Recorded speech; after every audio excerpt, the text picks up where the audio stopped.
Guys, welcome back to some more AFK Arena. Today we're back over on our YouTube account. We're in 42-12. That is right, guys, getting through chapter 42 at this point. One thing I did want to show you guys is the trick that we're kind of doing, and we talked about this on the live stream with Flora. So I am actually purchasing copies of Flora out of the shop. I have copies right here of Flora within this chest. Because I do not have Flora at 5 stars, so she is a hero that we do have at 4 stars at this point. We do not have her at 5 stars. And because we do not have her at 5 stars, even though I do have enough copies within the bag to get her to that 5-star rating, she is here, guys. So what I'm hoping, and again, a lot of players have said this does work, I am going to buy probably 6 total copies of Flora out of here. That way I can actually swap them for other Celestials and Hypogens within the Rickety Cart. So you can swap 3-to-1 or 2-to-1 for regular heroes within the Rickety Cart, which is actually right here. So with my extra copies of Flora, I can actually pick some different Celestials and Hypogen heroes in here to go ahead and either add stars to them or go ahead and build them out and get additional copies. Now, one thing you'll notice in here, guys, is we do have, that is right, guys, we have the Awakened heroes in here too, which is very cool. So you can actually get some copies of the Awakened hero.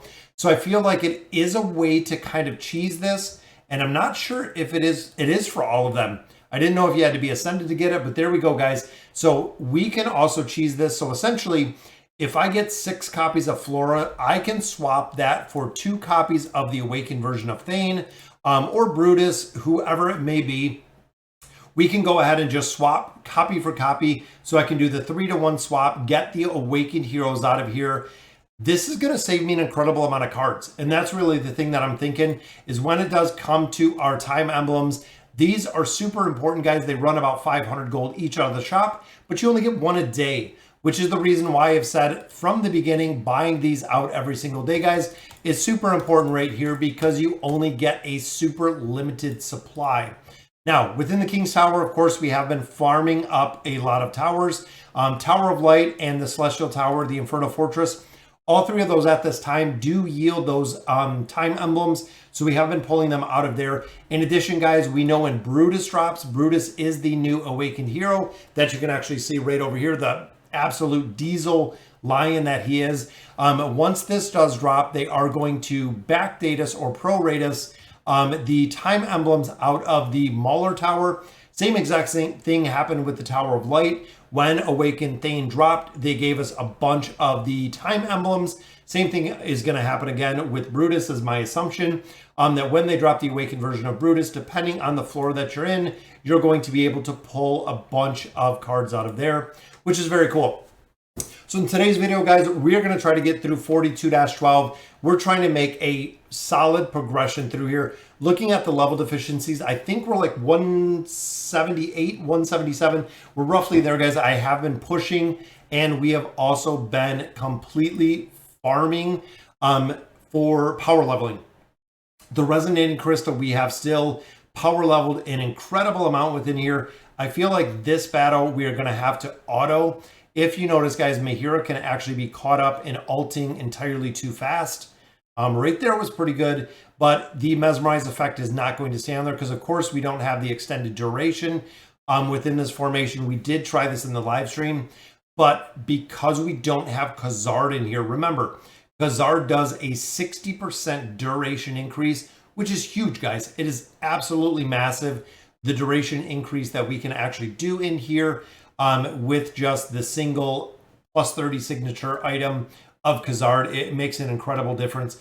And if we can get lucky with the RNG, it's a big, big RNG factor here. If we can keep Rosline up, if we can keep Mahira up, pretty easy to get through here again if we can keep them up. Citrana cannot get the immunity. That one was super close in there. Hendrik, of course, we got him to that +30 signature item. He is just gets destroyed, guys. We've seen this with an incredible amount of tanks. Tanks within the Elder Tree don't have an immunity.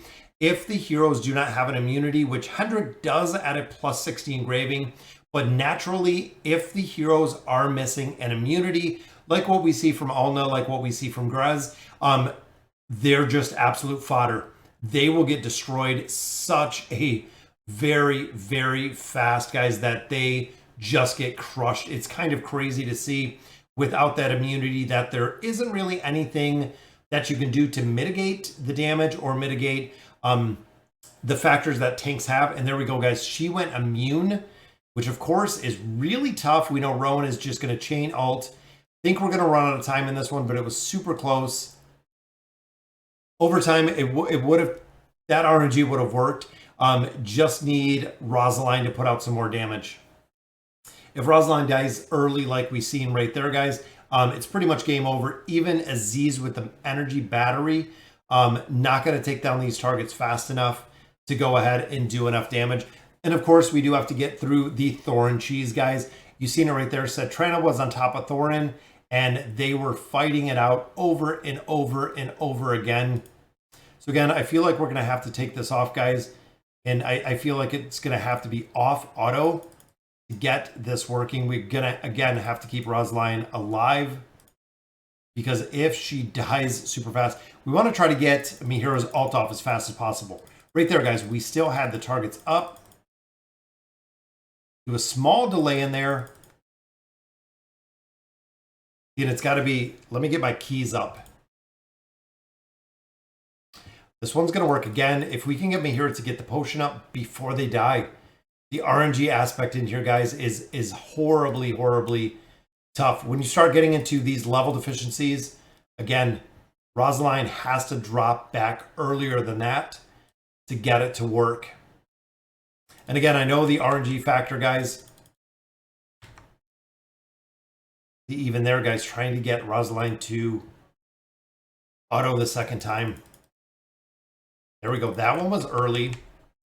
Let's see. Rose still went down. You know what? I'm going to try. Oh, I got to turn on the auto. I think we can get this with the auto battle. We were really close that time. If we would have kept Mihiro up.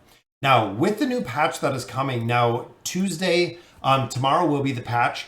Going to be interesting to see if the changes to Mihiro really do take effect. So a lot of players have said the changes to Mihira is actually a nerf. I don't see how that is.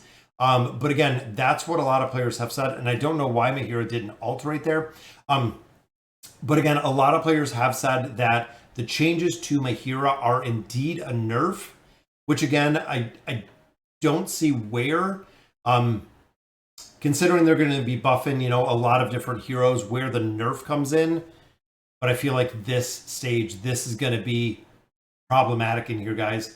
And again, if Satrana comes forward early, she is just crushing Rosaline. Rosaline is going down. If Hendrik doesn't block that damage that she's taking right there, it's a very, very easy defeat. We just get crushed. We know there is a new treasure scramble coming. Also, players are getting to the point of the Temporal Rift where we can actually make some progression. When you hit about floor 150, it was kind of the stopping point, guys. It was where teams were getting crushed. Not only at level 150 do you need your third team, so you actually run into the need for a third Temporal Rift team, but also overall with the badges. So we haven't got to the point of utilizing or needing or having higher badges. That's kind of the point that we've been stuck at. And this one looks good so far, as long as Satrana, as long as we can keep her off us. If Mihira can keep the damage going. 30 seconds left on this one, guys. You can see her bats literally flying back and forth nonstop. Rowan's got the stun right there. That should be it, guys. Boom. There we go, guys. 9 seconds left in that. Again, a lot of RNG in this factor. This one, of course, Lucretia with the delay of Zolrath coming in here. Zolrath does a ton of damage, guys. Regardless of what players do, Zolrath can really, really break some damage barriers. I love running Zolrath. He is one of my absolute heroes that I hate more than anything, but he is also a hero that I love to use. I believe Lucretia got it done right there, guys. Really fast pull from Lucretia. This one on the Grez. Now we do have Oden in here, and then Tassie. Tassie, of course, banishing out Sophia. And then also providing the crowd control. The sleep in here, huge, guys. When you have heroes like Grez that can scale, the crowd control Tassie provides in here is huge because the minions will literally just run over their target. Rez does have to be alive, but again, the minions will just run over their target while everybody else is sleeping. Very, very strong. We do have the RNG factor of Oden, which I love, guys. He is a hero that, again, scaling, the scalability with Oden is incredible. His damage will go through the roof. And again, we got everyone together. Oden keeps just teleporting this whole entire team down here, which I like because you see them down here fighting skeletons. Then, of course, Tassie comes in with a quick sleep. Just got to get through Screg, guys. Screg is a mitigation monster, even if when he's on the enemy side, works incredibly well. Thorin Cheese, guys. Again, we hate it. We love it. It's a necessary evil when it comes to these stages and looking at these level deficiencies. I know the RNG factor in here is very, very high to getting this done. In addition, guys, with right here with Nara actually does possess the ability to negate energy, which can also keep Thorin from ulting. It's a really tough buy with how this has got to work. But there we go, guys. There's one ult. Just need the second one. We have one target left. With the level deficiencies, remember, guys, they're putting out a ton of damage. This is where Thorin shines, the retaliation ability that he has. This is where the Thorin cheese really shines. The closer that you start getting when you hit, level 100, level 120 level deficiencies, a lot of times he doesn't take enough damage, which is the reason a lot of players, I get a lot of comments. Thorin cheese doesn't work. I can't get the Thorin cheese to work for me. There's really two pieces to the Thorin cheese. One, you have to be fighting the team comp. So it is very dependent on the team comp that you're fighting. There has to be burst heroes in here. You have to also have the ability to stack the heroes within the Thorin cheese while keeping Thorin essentially, he dies right off the bat, just like you see him right there. Has a little bit of an energy regeneration. He has to ult. Now early, you'll just have his signature item unlocked, ulting once. When you do get to this level, you will have the plus 30 signature item, which means he will ult 2 times, guys. The second ult is usually the final ult, but you'll also see in these formations that Kelthar will actually run around in his ethereal form and does a lot of damage, guys. He will burn down targets in that ethereum or that spectral form. He does a lot of damage. I want to get the rest of his furniture built up. I need to get his signature item the rest of the way built up. Again, for him to provide the damage that he does in here. And even Kelthar right there just took out Tassie, right? Or Kelthar, enemy Kelthar takes out Tassie. And then our Kelthar, you can see, almost instantly goes to that spectral form. Pops up here, comes right into the stack, then chases Kelthar. So Kelthar was chasing Kelthar in that one, which again, I know the Thorin cheese can be incredibly difficult to get through, but when it works, guys, there's nothing better than the cheese.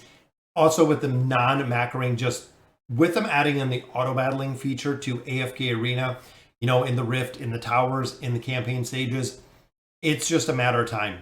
It is an honest matter of time before you start pushing higher level deficiencies.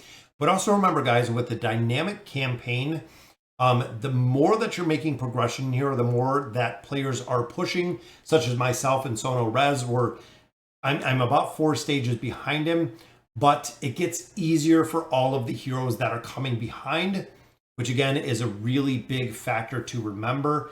It's really important that heroes that are further back in the campaign stages, it makes it easier for them to make progression, which I think is pretty cool. It's an interesting way that they built out AFK Arena with the dynamic campaign that I really do like. I think it's a really cool feature. I'm hoping we can get this one down, guys. And I know, again, it's just a grind. It is an absolute grind coming through the campaign right now. So let's see, I'm going to let this auto for a little bit. Let's see if we can get this one down. All right, guys, so after about 10 minutes, we did get it done. 8.46 billion damage. That is right, guys. The cheese at its best. So right there was one ult. Boom. Took out everyone. Didn't even have to do the second ult right there. So very, very cool to get that one done. Then the final one, guys, I'm a little bit concerned with our Awakened Thane and his survivability aspect in here. I'm going to have to see if this one is going to work. Now, Thane is up on this one, which is pretty interesting to see. But I don't think that's ideal. Again, Leonardo, you can see with the duration extension that is given from Khazard. It's an interesting combination. Mishka, of course, providing some crowd control in here. Boom, just got to get that RNG factor down. Have to keep Raku alive. Now, Raku, in my opinion, is the really, the one in here that is going to just crush damage. And again, crowd control everywhere, guys. We have Mishka in here, crowd control, Leonardo, we have Raku. Getting it done just like that, guys. Incredible. Let's look through the damage within these stages. 1.15 billion, 2.46, of course, Mahira. 12.43 from Lucretia. Absolutely insane. 6 billion right there. 3 billion. 8.46 billion. And then, of course, with our crowd control team, look at that. 8.28 billion from Raku to finish out stage 42-12. So guys, that'll do it for today's video. Super psyched that we could get that boss stage down. These are taking an incredible amount of time. Even when I talked to Sono Rez, he said you're spending half an hour plus per stage to actually get these down. So as we continue to go through here, we continue to build up our team, making them stronger, including building out Raku. Raku is very close to being completely done. I think I have 2 more and he'll be at a plus 60 engraving. Just need some more mats, which I'm hoping to get out of the campaign we have going on. So again, guys, that'll do it for today's video. Let me know in the comments what you guys think. And as always, thank you guys for watching.